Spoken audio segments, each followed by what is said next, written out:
G'day everyone, I'm Dan, and welcome to a short video. I just want to talk a bit about something that I know that all of us get to have to do at some point when making models, and that is working with a gloss finish.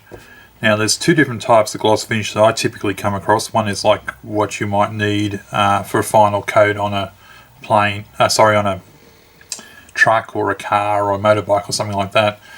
And the second application where I tend to need to use a gloss coat is when I want to put a black gloss base on before I use one of the many different types of metal finishes that are out there. So the ones that I typically use, I've got some Alclad 2, I've got some AK Extreme Metals, and the latest ones I use are these Vallejo acrylic metal colours. Now with some of these particular colours, the manufacturers recommend you have a gloss black base, not with all of them, but with some of them. So I tend to just do a gloss black base on all my models, and again, most manufacturers do have ways for you to get that finish onto your model. So for example, just let me look around and see what I've got here. So Alclad have got a gloss black, which is basically just an enamel black paint. AK Metal have got a very similar product, and you can also get some primers with a gloss finish. So this is a Vallejo surface primer. It's in gloss black as well. But all those sort of finishes, require you to go and buy something extra to do it. And applying a gloss finish isn't as easy to do as applying a matte finish when you're spray painting. So I've been looking for, experimenting I guess with different ways, and I've come up with a technique that works for me, and I'm sure it's not original. I'm sure other people do it, but I just thought I'd mention it. Most people that do some kind of a metal finish end up with something a bit like one of these products, Aqua Gloss Clear from Alclad 2, or something like this AK Interactive Intermediate Gauzy Agent. And these are designed to be a clear coat that you can put over a metal finish without taking too much of the shine away, and provide a little bit of durability to the metal finish. That's particularly important with some of the Alclad 2 paints, for example. So it occurred to me that if these are already basically just a gloss, and these can be sprayed straight out of the bottle without any thinning or mucking around, why not use these to help get the gloss black base? And that's what I've done. So I've just used my default primer, which is the Vallejo black surface primer. I know a lot of people don't like the Vallejo primers. It's probably one of the most controversial primers you can get in the modelling community if you go and look online. But for me at least, it's worked very well. I've only had one model kit that this didn't work with, which was a Polar Lights Batmobile, and it definitely didn't work with that one. It kept lifting off. But with every other model I've done, it's worked absolutely fine. And one of the characteristics, or a couple of characteristics I like about this particular primer, it's relatively cheap in Australia, so it's good value, but also it self-levels really nicely. And in fact, it self-levels nicer in the matte finish than it does in the gloss, for example. So what I do is I want a nice low friction, easy to remember, easy to apply technique to get that gloss base. So what I've come into doing is spraying my model first of all with this matte surface primer.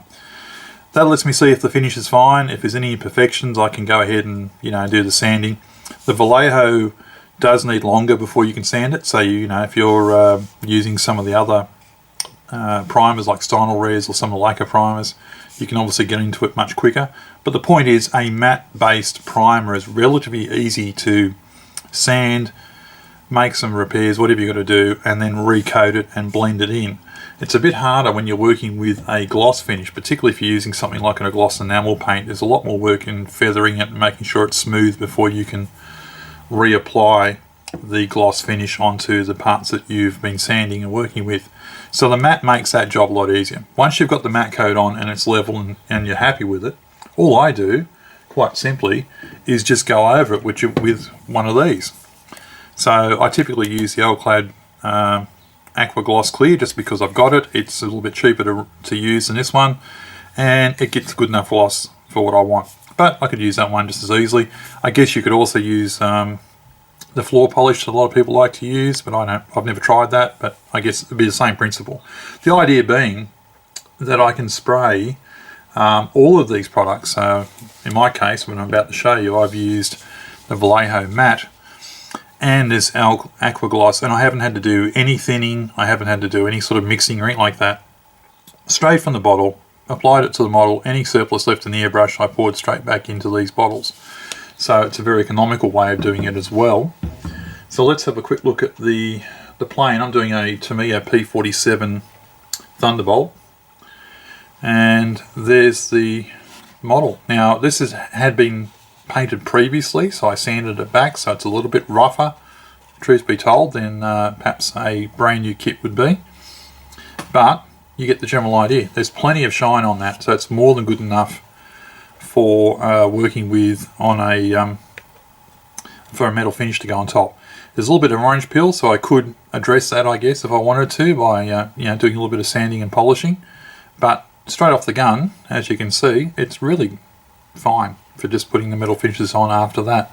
So, and the thing I like about this approach, as I said, it's dead easy to do, very hard to muck it up, so you don't have to stress about it. It's using some products that I've got that I don't need to mix, which is also an advantage, and it's relatively quick. So I'll let that probably dry for about 24 hours before I go ahead and put the metal finishes on it. But it is quite a quick process, and for me anyway, I don't need to have it all done in one day.